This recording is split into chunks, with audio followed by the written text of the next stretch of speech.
ओम शांति।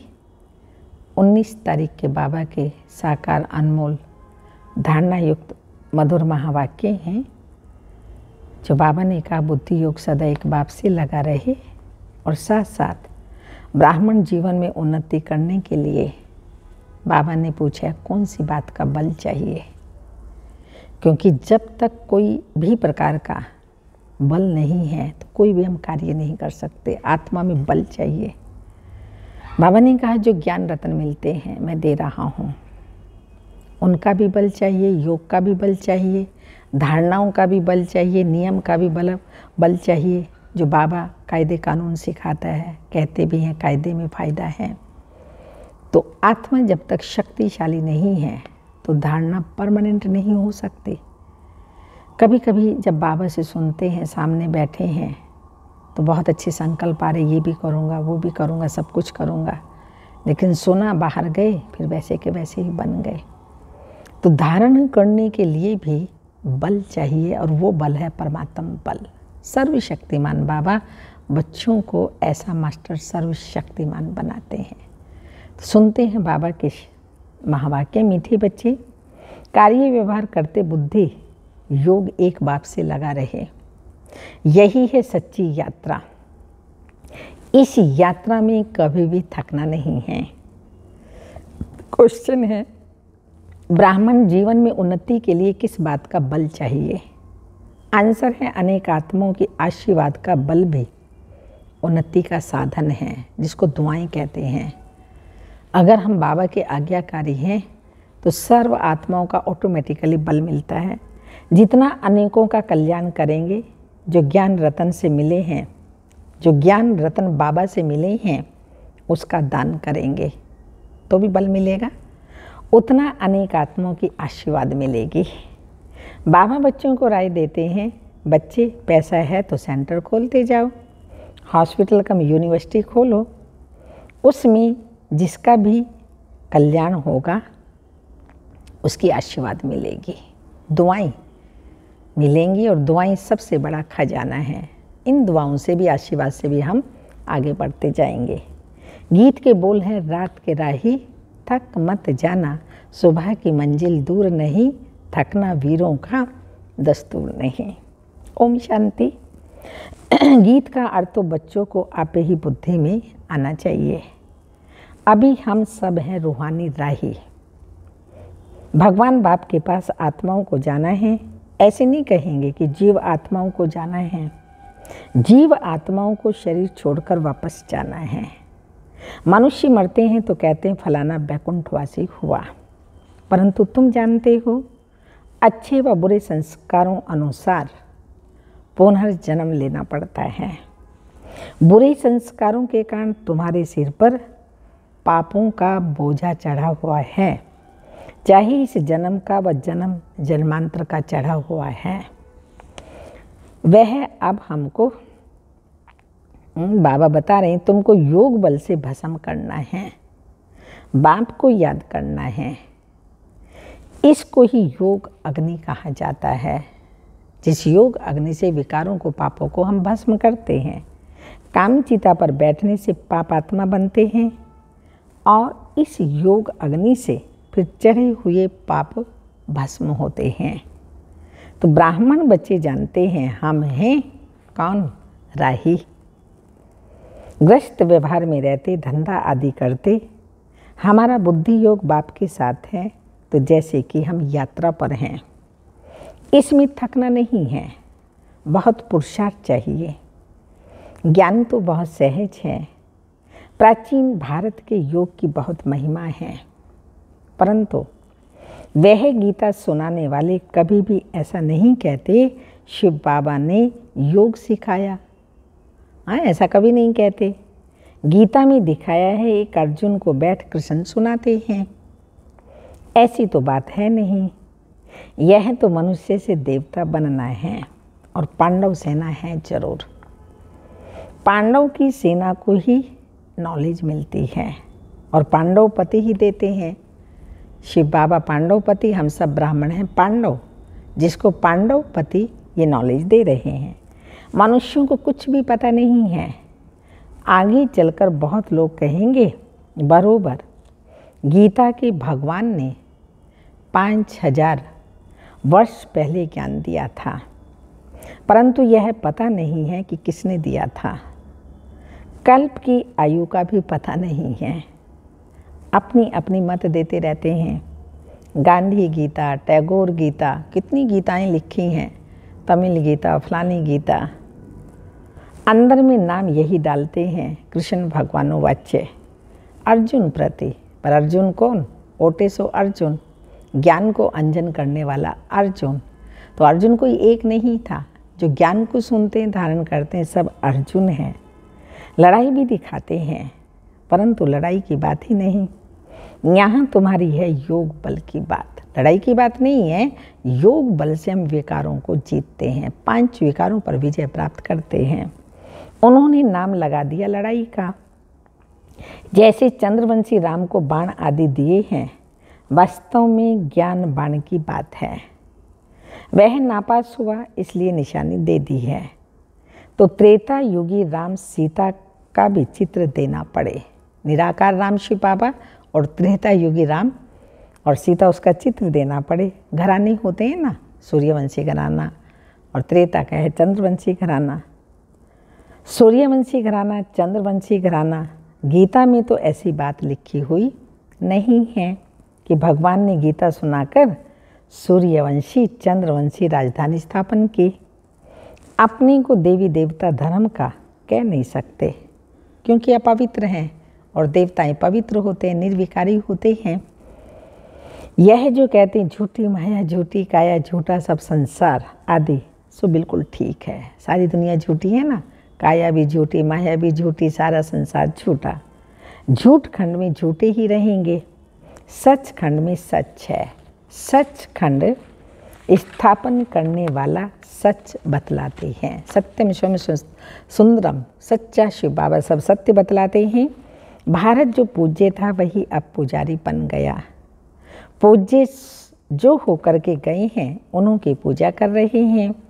जो पूज्य घराना था वह अभी पुजारी है। इसलिए गाया जाता है आपे ही पूज्य आपे ही पुजारी।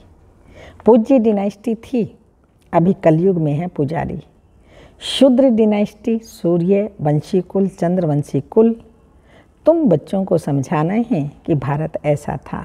चित्र तो है ना। सतयुग में भारत मालामाल था। ये बेहद की हिस्ट्री ज्योग्राफी कोई भी नहीं जानते। ये वर्ण भी समझाने के लिए जरूरी हैं। देवता वर्ण, क्षत्रिय वर्ण, वैश्य वर्ण, शूद्र वर्ण और लास्ट में है ब्राह्मण वर्ण। तो बाबा ने का ये भी समझाना है। हम ब्राह्मण ऊंचते ऊंचे, इसको कहेंगे नया उच्च वर्ण। जब शादी करते हैं तो भी कुल देखते हैं ना, तो तुम्हारा कुल बहुत ऊंचा है। भले ब्राह्मण तो दुनिया में भी बहुत हैं, परंतु संगम पर ब्रह्मा की संतान ब्राह्मण कुल होता है, यह वह नहीं जानते। यह नई बात है ना। मनुष्य समझते हैं इन्हों की शायद अपनी नई गीता बनी हुई है। यह तो तुम बच्चे जानते हो। बाप राजयोग सिखा रहे हैं, हम सो देवता बन रहे हैं, हम राज्य स्थापन कर रहे हैं, ऐसा और कोई कह न सके।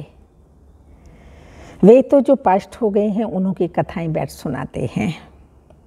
यहाँ हम महिमा तो गीता की ही करते हैं, तो मनुष्य समझते हैं गीता को मानते हैं। तुम जानते हो वह है भक्ति मार्ग की गीता, परंतु जिसने गीता सुनाई उससे तुम अब डायरेक्ट सुन रहे हो। शिव बाबा अभी हम बच्चों को गीता सुना रहे हैं, महावाक्य सुना रहे हैं, यही फिर गीता बन जाता है। बंदर सेना भी मशहूर है, चित्र भी दिखाते हैं, hear no evil, see no evil, talk no evil, और सबसे पहले थिंक नो इविल। अब बंदर को तो यह नहीं कहेंगे, जरूर मनुष्य के लिए ही होगा। बल सूरत मनुष्य की है, परंतु सीरत बंदर की है। इसलिए ह्यूमन बंदरों को कहा जाता है बुरा मत सुनो, बुरा मत सुनो और न देखो न बोलो, कान बंद कर दो। तुम बच्चे जानते हो यह पुराना शरीर, इसे कुछ नहीं होता। नहीं, बाबा कहते हैं सॉरी, ये पुराना शरीर, इसे कुछ ना कुछ होता ही रहता है, बीमारी से हमारी कुछ ना कुछ चलती रहती है। कोई की स्त्री मरती है तो कहते पुरानी जूती गई, फिर नई खरीद लेंगे। शिव बाबा को तो चाहिए ही पुरानी जूती, पुराना शरीर है, ये शरीर एक जूती है। बाबा पुरानी शरीर में आकर के पतित से पावन बनाते हैं। नई जूती अर्थात नया शरीर, उसमें तो आना नहीं है, तो नए ते नया था, वही पुराने ते पुराना हुआ। बाबा कहते हैं नंबर 1 में 84 जन्म इसने लिए जो नंबर 1 पावन सर्वगुण संपन्न हैं आदि आदि, उनको भी पतित बनना पड़े तब फिर पावन बने। 84 जन्मों का हिसाब है ना, आपे ही पूज्य आपे ही पुजारी। वही श्री नारायण जब खुद पुजारी बनते हैं तो नारायण की बैठ पूजा करते हैं। वंडर है ना। पिछाड़ी के जन्म में भी लक्ष्मी नारायण की पूजा करते थे, परंतु देखा लक्ष्मी दासी बन पाँव दबा रही है तो वह अच्छा नहीं लगा, तो लक्ष्मी का चित्र उठाकर सिर्फ नारायण का रख दिया। वही आत्मा फिर पुजारी से पूज्य बनती है। तत्त्वम सिर्फ एक तो नहीं होगा ना। सतयुग में बच्चे पैदा होते हैं तो भी वह प्रिंस प्रिंसेस होंगे। अब तुम बच्चों का बाप श्रृंगार कर रही हैं वापस ले चलने के लिए। जानते हो कि हम स्वर्ग के मालिक बन रहे हैं। पुनर्जन्म सतयुग में मिलेगा, अब स्थापना हो रही है। तुम जानते हो कि बरोबर ऐसा अटल अखंड सुख शांति का राज्य था। तुम कोई को भी समझा सकते हो कि हम राजयोग प्रैक्टिकल में सीख रहे हैं। कोई कहते हैं कि फलाने संत के पास गए, हमको बहुत शांति मिली, परंतु ये तो हुई अल्प काल क्षण भंगुर की शांति, करके 10-20 को मिलेगी। यहाँ तो दुनिया का सवाल है। सच्ची सच्ची शांति तो सतयुग में ही रहती है। जो शानी बच्चे हैं वे कल्प पहले माफिक अपना पुरुषार्थ कर रहे हैं। कई नई नई गोपिकाओं को घर बैठे एक बार ज्ञान मिलता है तो खुशी का पारा चढ़ जाता है। कल एक युगल बाबा के पास आया। बाबा ने समझाया, बच्चे तुम बाप से बेहद का वर्षा नहीं लेंगे। आधा कल्प नरक में गोते खाकर दुखी हुए हो, अब एक जन्म विष छोड़ नहीं सकते हो। स्वर्ग का मालिक बनने के लिए पवित्र नहीं बनेंगे। बोला है तो डिफ़िकल्ट।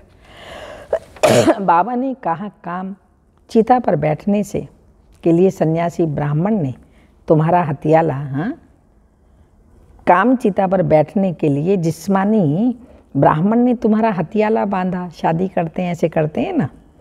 अब तुम ज्ञान चिता पर बैठ स्वर्ग के महाराजा महारानी बनो, तो कहाँ आपको सहायता देनी पड़ेगी। हम हिम्मत रखेंगे तो बाबा तो मदद करेगा ही करेगा। तो बाबा ने कहा शिव बाबा को याद करते रहेंगे तो ज़रूर सहायता मिलेगी। बोला हाँ याद करूँगा।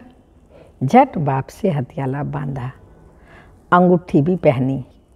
ये बाप दादा है ना, तो बेहद का बाप कहते हैं बच्चे तुम पवित्र नहीं बनेंगे तो स्वर्ग में भी नहीं चल सकेंगे। ये अंतिम जन्म पवित्र नहीं बनने से तुम राजाई खो बैठेंगे। इतना थोड़ा समय भी तुम पवित्र नहीं बन सकते हो। बाबा तुम्हारा ज्ञान योग से श्रृंगार कर रहे हैं, तुम ऐसे लक्ष्मी नारायण बन जाते हो।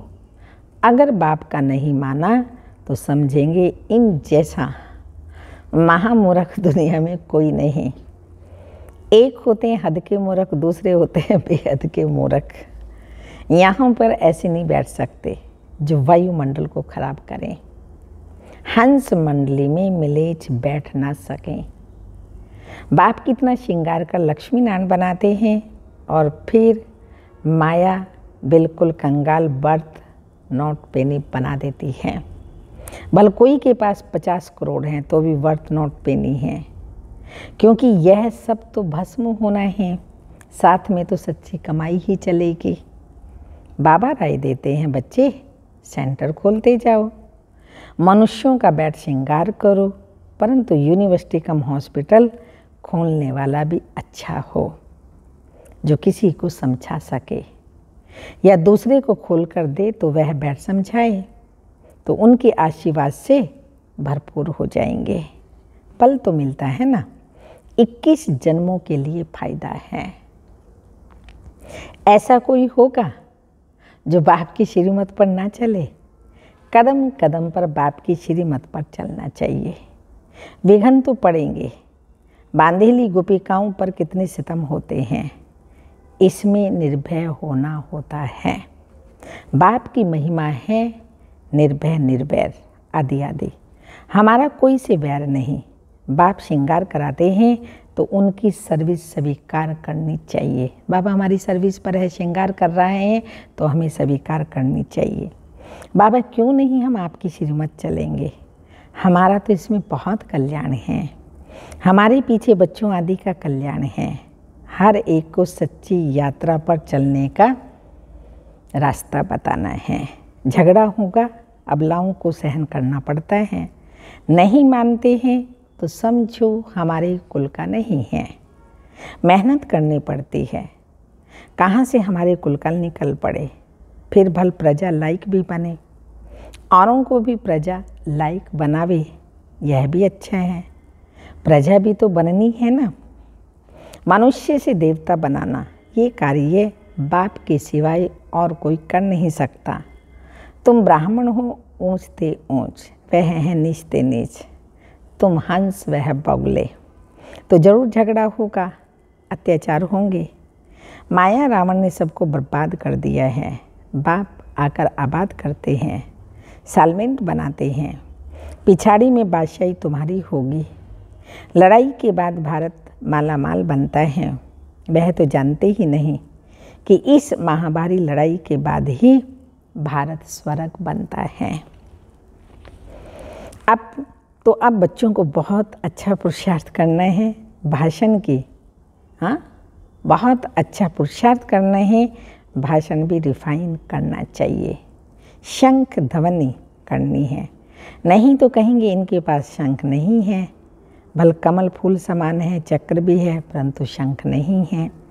बाबा कहते हैं ज्ञानी तो आत्मा ही मुझे प्रिय है। गोपियाँ भी मुरली पर मस्त होती थी ना। कृष्ण ने तो मुरली नहीं सुनाई। यह है कृष्ण की आत्मा का अंतिम जन्म, जो चक्र लगाकर आई है, 84 का चक्र लगाकर आई है। अब इनको नॉलेज मिली है। तुम जानते हो यह पुरानी दुनिया है, इनको फारकती देनी है। अब तुम नई दुनिया के मालिक बन रहे हो। विनाश से पहले पुरानी दुनिया को फारकती देते हो। अगर फारकती नहीं देंगे, माना भूलेंगे नहीं, नई दुनिया से योग भी नहीं लगेगा। रावणपुरी में 63 जन्म दुख भोगते हैं। अब इसको फारकती दे दो। देही सहित जो कुछ भी है इन सभी को फारकती दो। फिर तुम अकेली आत्मा बन मेरे पास आ जाएंगे। अकेले आए, अकेले जाना है, परंतु ज्ञान से भरपूर होकर आत्मा का श्रृंगार करके फिर हमें जाना है। अच्छा, मीठे मीठे सिक्की लदे बच्चों प्रति माता पिता बाप दादा का याद प्यार। Good morning, diamond morning. रूहानी बाप की रूहानी बच्चों को नमस्ते। हम रूहानी बच्चों की रूहानी माता पिता बाप दादा को याद प्यार। गुड मॉर्निंग, डायमंड मॉर्निंग, ओम नमस्ते। धारणा के लिए मुख्य सार है। ज्ञानी तो आत्मा बन शंख ध्वनि करनी है। 4 अलंकार विष्णु को दिखाते हैं ना, स्वदर्शन चक्र। वो कहते हैं इससे गला कटा। श्री कृष्ण ने चलाया और सबका गला कटा। वास्तव में हिंसा की बात नहीं है। ये है स्वमना आत्मा, और आत्मा दर्शन करती है आत्मा का, परमात्मा का, सृष्टि चक्र का, और आत्म चिंतन करती है। कहा भी जाता है आत्म चिंतन उन्नति की सीढ़ी है और पर चिंतन पतन की जड़ है। फिर शंख दिखाते हैं। भक्ति मार्ग में मंदिरों में सुबह शाम दोनों टाइम शंख बजाते हैं, उसको शुभ मानते हैं। वास्तव में शंख बजाना माना ज्ञान सुनाना। ये शंख ध्वनि करनी है। जैसे हमारा जीवन श्रेष्ठ बना है, हमें औरों का जीवन भी ऐसे ही पवित्र श्रेष्ठ मनुष्य से देवता बनाना है। उसके बाद गदा है। गदा वीरता की निशानी दिखाई जाती है, हनुमान के हाथ में दिखाते हैं, पर यहाँ पर बाबा ने कहा है ज्ञान योग की गदा से तुम विकारों पर विजय प्राप्त करते हो।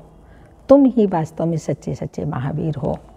जब ये तीनों अलंकार हमारे जीवन में होते हैं तो जीवन कमल पुष्प समान बन जाता है। तो चारों अलंकार ब्राह्मणों के हैं, लेकिन विष्णु को दिए हैं क्योंकि ब्राह्मणों की स्थिति अप डाउन होती रहती है। इसलिए बाबा ने कहा ज्ञानी तो आत्मा बन शंख ध्वनि करनी है, हर एक को सच्ची सच्ची यात्रा सिखलानी है, अपनी प्रजा तैयार करनी है। सेकंड पॉइंट, बुद्धि से पुरानी दुनिया को फारकती देना है, नई दुनिया से बुद्धि योग लगाना है, निर्भय निर्वैर बनना है। वरदान है व्यक्त भाव के आकर्षण से परे, अव्यक्त स्थिति का अनुभव करने वाले सर्व बंधन मुक्त भाव। प्रवृत्ति में रहते बंधन मुक्त बनने के लिए संकल्प से भी किसी बंधन में अपनी देह और देह के पदार्थों में फंसना नहीं। संकल्प में भी कोई बंधन आकर्षित ना करे, क्योंकि संकल्प में आएगा तो संकल्प के बाद फिर कर्म में भी आएगा। हाँ, अगर संकल्प आए तो कर्म में भी आ जाएगा।